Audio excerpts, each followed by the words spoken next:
po siya mga ng gulay na kinuha niya. Ito po, naglilinis na po siya ng pagtatim niya po ulit ng bagong gulay. Yan po. Oh. Ito po. Yan po siya. Yan po, pagtataniman niya po ulit ng bagong gulay niya na amin pong hingi po ulit sa agriculture. Tapos nagtatanim po ulit siya ng gulay niya.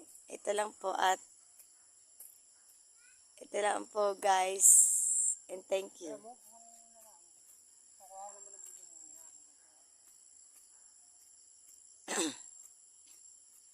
Hindi na ako magsasalita.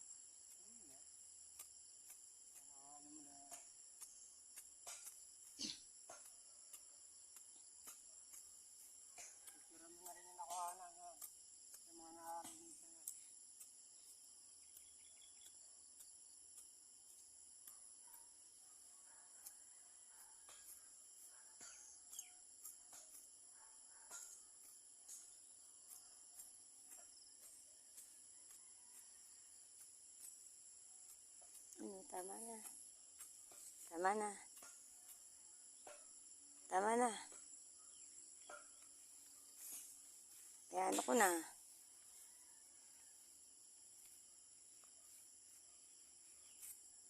Tay.